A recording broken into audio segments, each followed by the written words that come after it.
रणरंग धीरं राजीवनेत्रं रघुवंशनाथं कारुण्यरूपं करुणाकरं तं श्रीरामचन्द्रं शरणं प्रपद्ये। श्रीरामचन्द्रं शरणं प्रपद्ये। कर्पूरगौरं करुणावतारं संसारसारं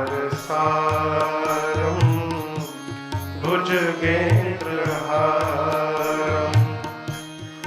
सदा वसन्तं हृदयारविन्दे। भवं भवानी सहितं नमामि। भवं भवानी सहितं नमामि। मनोजवं मारुततुल्यवेगं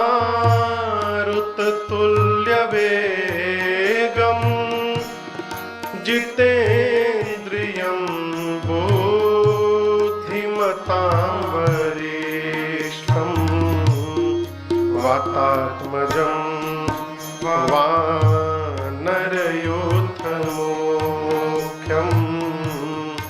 श्रीरामदूतं शरणं प्रपद्ये। श्रीरामदूतं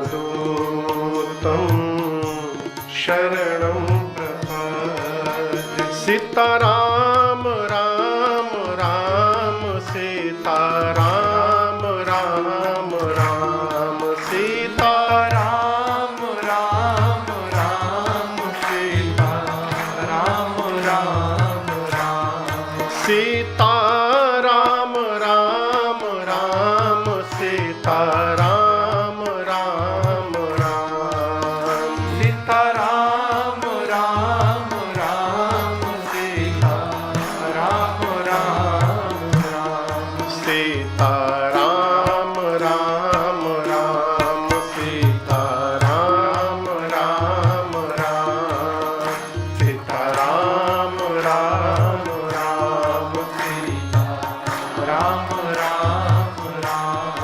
राजा राम राम राम राजा राम राम राम राजा राम राम राम राजा राम राम राम राजा राम राम राम राजा राम राम राम राजा राम राम राम राजा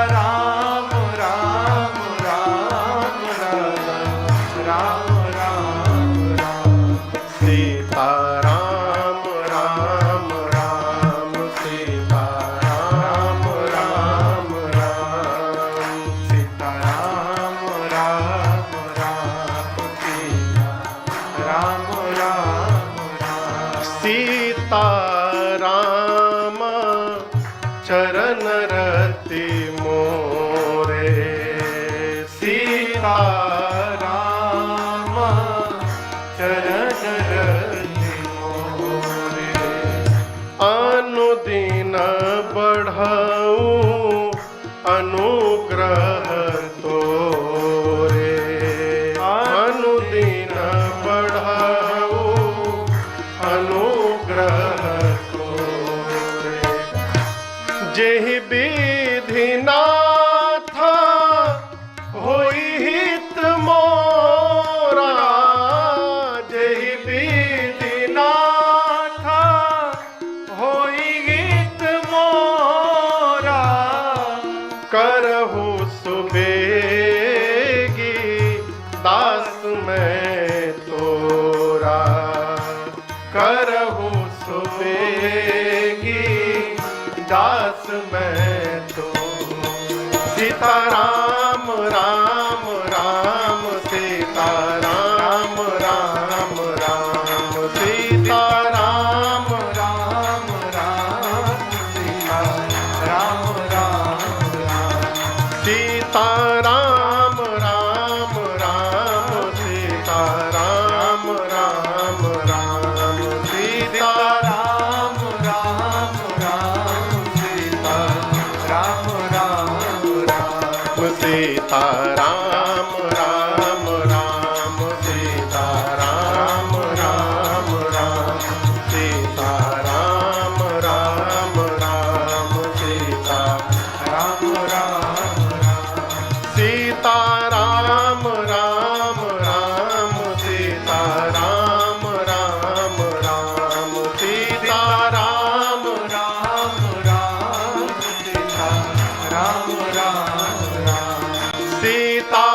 माता रामो मत पिता रामचन्द्रः स्वामी रामो मत सखा रामचन्द्रः सर्वस्वं मे रामचन्द्रो दयालु नार्यं जाने नैव जाने न जाने बंदो श्री तुलसी के चरण जिनकी न्यों जग काज कलि समुद्र बूढ़त लख्यों प्रगट्यों सकल जहान सिया राम मैं सब जग जानी करऊं प्रणाम जो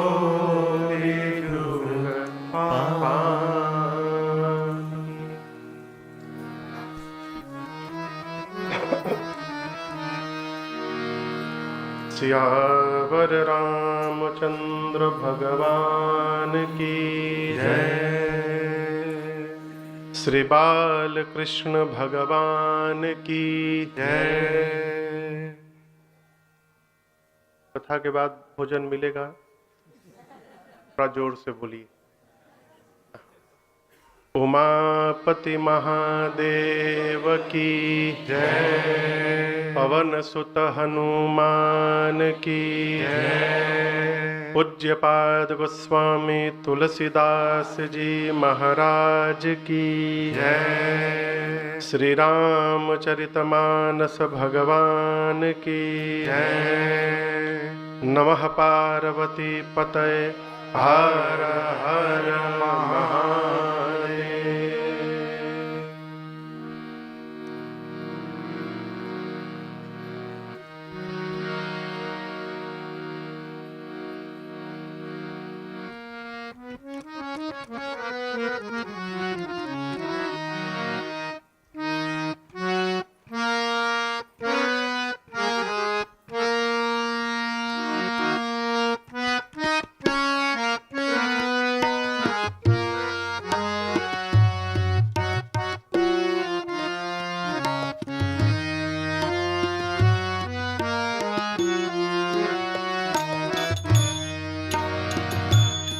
मंगल करनी कलिमाला हरनी तुलसी कथा रघुनाथ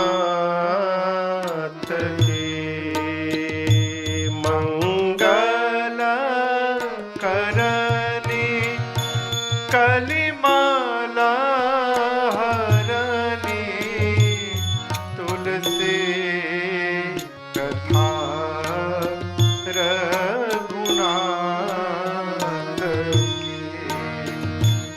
गति कूर कविता सरित की जो सरित पावन पाथ की। गति कूर कविता सरित की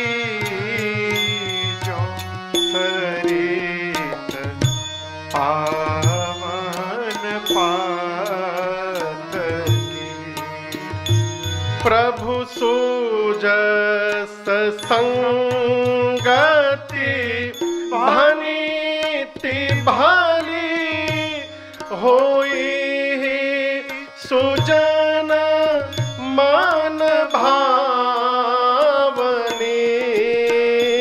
प्रभु सुजस संगति भानीति भाली होई सुजन मान भावनी। भवयंग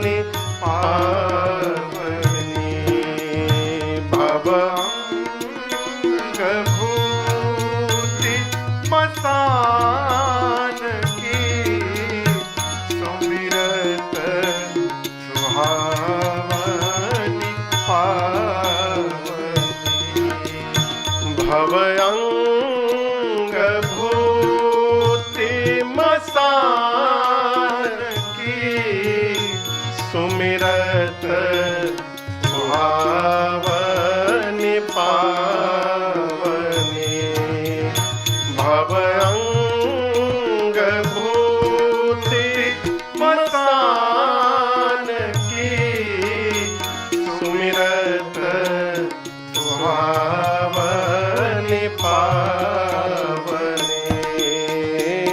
सुमिरत सुहावनी पावनी सुमिरत सुहावनी पावनी।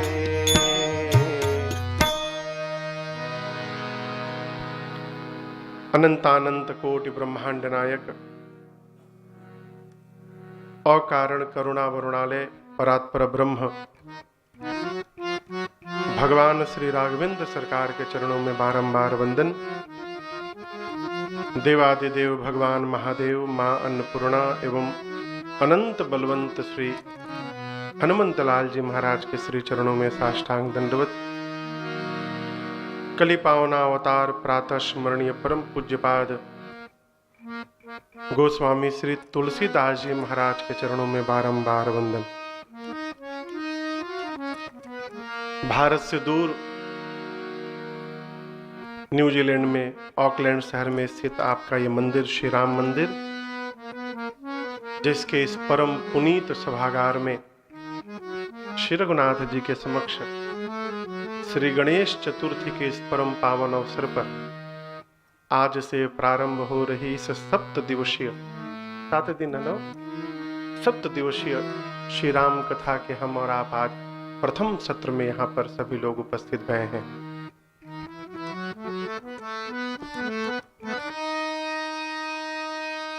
वैसे तो मैं पहली बार न्यूजीलैंड आया हूँ यहाँ पर, लेकिन मुझे आशा है कि विज्ञान के माध्यम से मुझसे पहले मेरे द्वारा गाई गई कथा यहाँ पर आ चुकी होगी।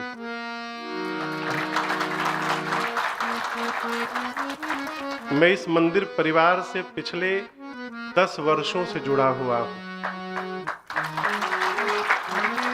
लेकिन रघुनाथ जी की करुणा भई और इस समय यहाँ आने का अवसर मिला। आज प्रथम सत्र में पूजन के लिए आपके सामने परम आदरणीय बाबूजी श्रीमान रामधनी कुमार जी, मैया श्रीमती सरोजनी जी, दीदी श्रीमती पूजा जी और भैया श्रीमान नवनील जी पूरे परिवार के साथ मिलकर ठाकुर जी का पूजन किए। आसपास दूर से आए आप समस्त कथा के रसिक श्रोता बंधु माताएं बहनें, ये हमारे साथ आए विनय और विनायक, ये मंडली हमारे भैया ब्रिस्बेन ऑस्ट्रेलिया से चलकर आए हैं। प्रसारण चल रहा है यूट्यूब पर, मंदिर के फेसबुक पेज पर और रघुनाथ जी के यूट्यूब चैनल पर जो भी श्रोता पूरे विश्व में देख सुन रहे हैं, आप सभी लोगों को मेरा सादर जय सिया राम। जय सिया राम। अभी अभी जिन छंद की पंक्तियों को हमने और आपने गाया, गुनगुनाया, पूज्यपाद गोस्वामी तुलसीदास जी महाराज जी इस छंद में कहते हैं कि ये मानस है क्या और ये करती क्या है। देखिए, मेरी ये प्रार्थना, कहीं भी जाइए ना, किसी भी तीर्थ में, किसी भी स्थान पर, तो पहले वहां की महिमा को जानने का प्रयास करिए। क्यों? महिमा जान लेने के बाद सहज प्रेम जागृत होता है। हिंदी समझ में आती ना सबको? तब ठीक है। मैं चला गया कथा करने गयाना, साउथ अमेरिका में, वहां की हिंदी किसी को आती नहीं। मैं कहा मैं तो आके फंस गया यहाँ पर, अब क्या सुनाऊंगा। तो किसी तरह जोड़ जाड़ के 2-2.5 घंटे अंग्रेजी में कथा हुई, लेकिन वो भाव नहीं जगता है? गोस्वामी तुलसीदास जी महाराज कहते हैं ये कथा करती क्या है? मंगल करनी। क्या करती है? ये कथा मंगल करती है, और मंगल होगा तो दूसरा करना नहीं पड़ेगा।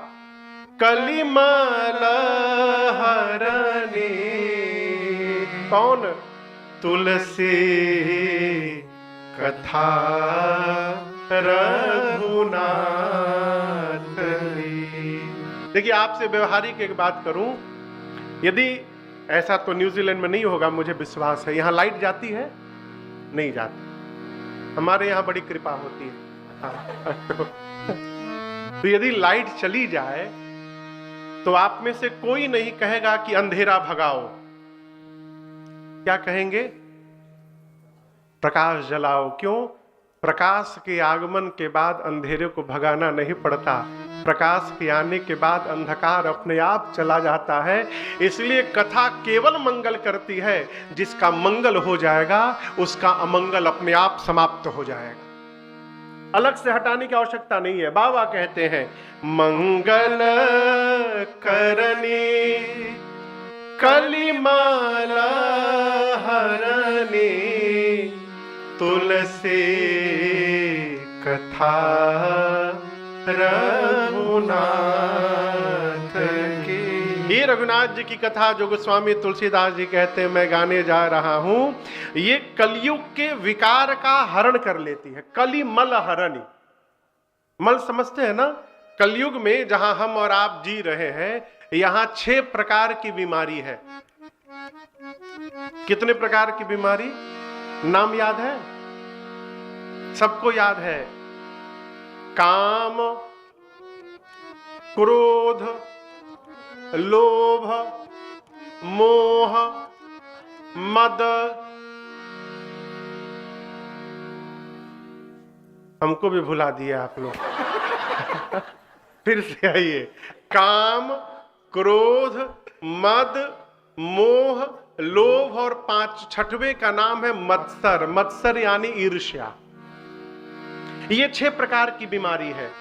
गोस्वामी जी कहती है, भगवान की कथा कलिमल हरनी। ये जो कलयुग के विकार है, भगवान की कथा इनका हरण करती है।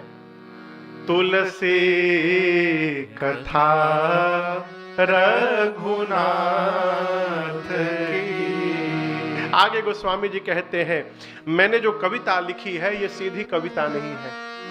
एक बात जीवन भर याद रखिएगा, जानता वही है जो जानता है कि हम कुछ नहीं जानते। और जिस दिन ये पता चल गया प्रशांत बाबू कि हम सब जान गए हैं, इसका मतलब हम कुछ नहीं जानते हैं।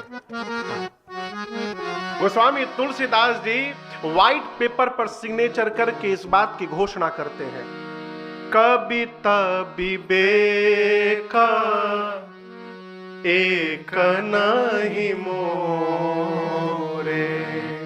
गोस्वामी जी कागज पर लिख कर कहते हैं कि कविता लिखने का विवेक 1% भी मेरे पास नहीं है। विश्वास करिए, बिलीव मी, सत्य कहूं लिखी कागज कोरे। कहते हैं सफेद कागज पर लिख कर कहता हूं, मुझे कविता लिखने का ढंग नहीं आता। लेकिन उसके बाद भी गोस्वामी जी को विश्वास है कि मैं जो लिख रहा हूं इसको पूरा संसार श्रवण करेगा। क्यों विश्वास है जानते हैं? बाबा कहते हैं कि एहि महारघुपति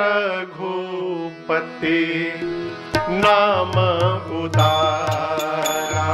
गाइए, एहि महारघुपति नाम उदारा, अति पावन पुराण श्रुति सारा। अति पावन पुराण श्रुति सारा। गोस्वामी जी कहते हैं कि मेरे पास कविता लिखने का विवेक नहीं है, लेकिन विश्वास है कि पूरा जगत सुनेगा। क्यों? इस ग्रंथ के एक एक चौपाई में राम जी का नाम है। एहि महा रघुपति नाम उदारा। कौन नाम?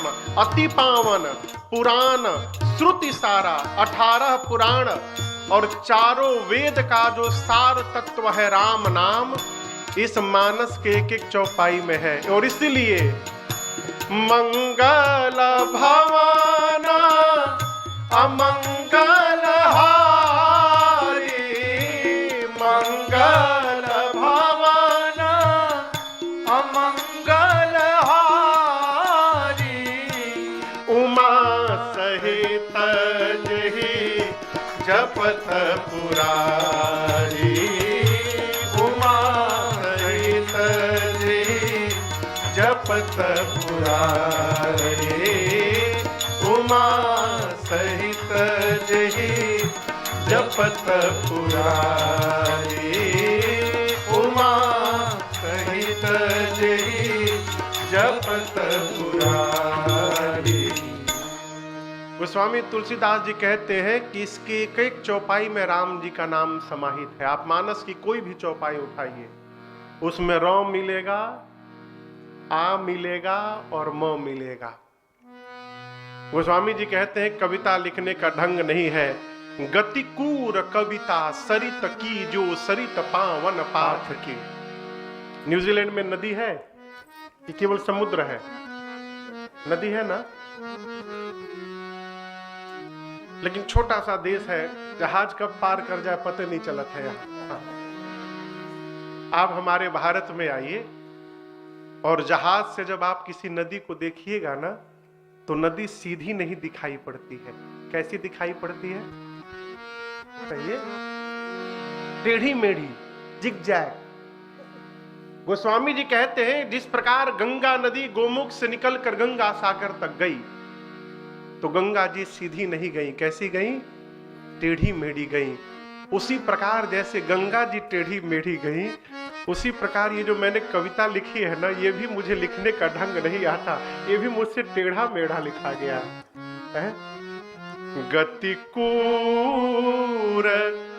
कविता सरित की जो सरित पावन पाथ की। मुझे बात गोस्वामी तुलसीदास जी कहते हैं कि गंगा सागर तक आने में गोमुख से निकलकर गंगा जी कई स्थान पर मुड़ी, टेढ़ी मेढ़ी भई, परंतु उनकी पवित्रता में कोई कमी नहीं आई। जिस प्रकार गंगा जी की पवित्रता में कमी नहीं आई, उसी प्रकार मेरी कविता टेढ़ी मेढ़ी भले है, लेकिन मुझे पता है कि इसकी भी पवित्रता में कोई कमी आने वाली नहीं है। ये मेरा विश्वास है। अब ये विश्वास क्यों है? ये विश्वास क्यों है? गोस्वामी जी आगे कहते हैं कैसे? भवंग भूति, भव मने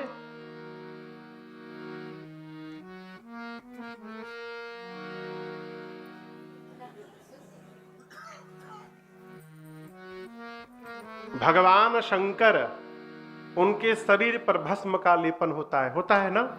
वो भस्म कहां से आता है? श्मशान से।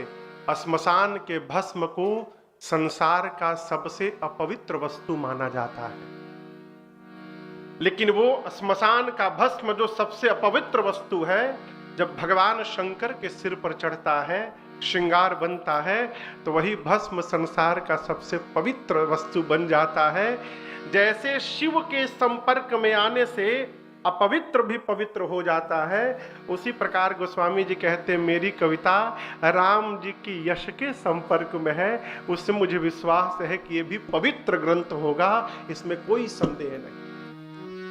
देखिए, जीवन में हम कोई भी कार्य करें, कार्य के केंद्र में कौन है, ये महत्वपूर्ण विषय है। यदि हम घर में भोजन बना रहे हैं और हमारे मन में ये भाव चल रहा है कि ये भोजन हमारे रघुनाथ जी को भोग लगेगा, तो विश्वास मानिए भोजन बनाना ही हमारे जीवन का भजन हो जाएगा। केंद्र में कौन खड़ा है? आपको एक घटना सुनाऊं। महाभारत के युद्ध में युद्ध चल रहा था, जब भीष्म पितामह शंख फूंकते थे तो युद्ध प्रारंभ होता था।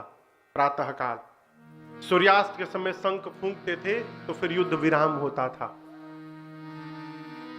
एक दिन प्रातः काल पितामह भीष्म ने शंख बजा दिया, युद्ध प्रारंभ हो गया। अर्जुन रथ के पास खड़े हैं, भगवान कृष्ण नहीं आए आज। अर्जुन परेशान कि भगवान नहीं आए।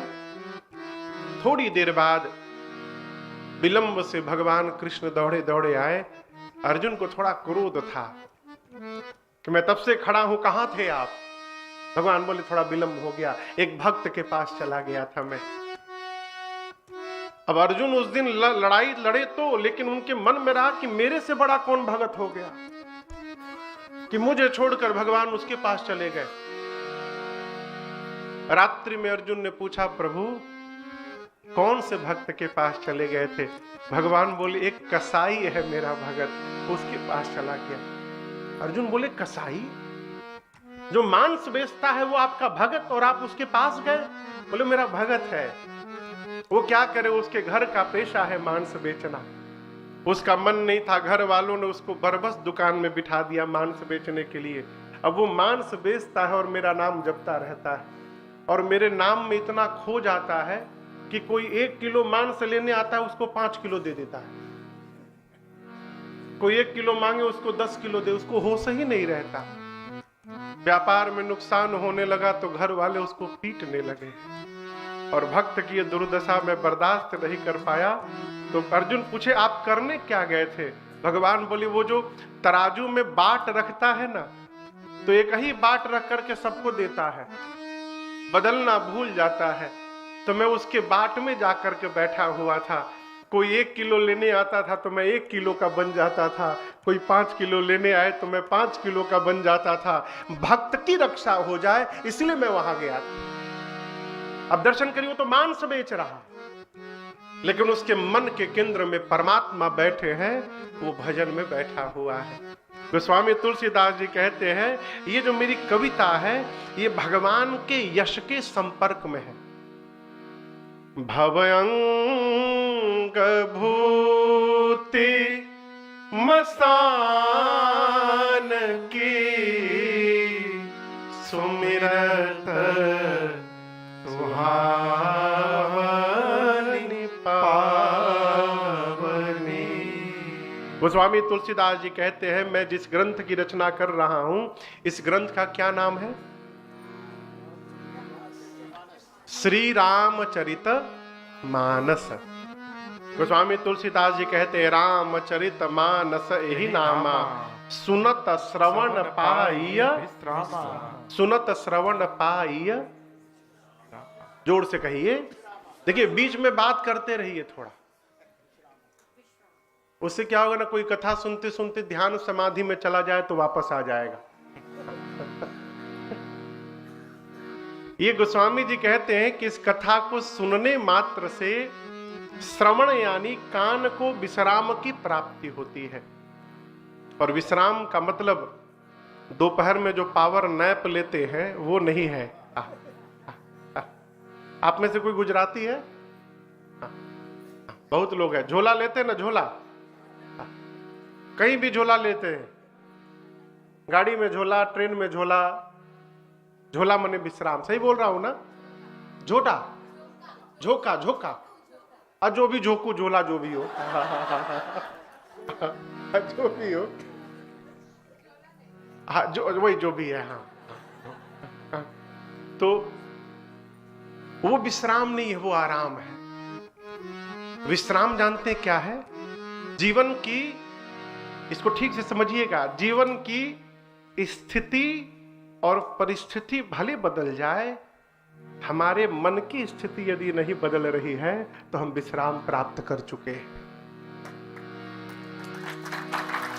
ये सरल नहीं है। आदमी का अभाव में स्वभाव बदलते विलंब नहीं लगता हो, है?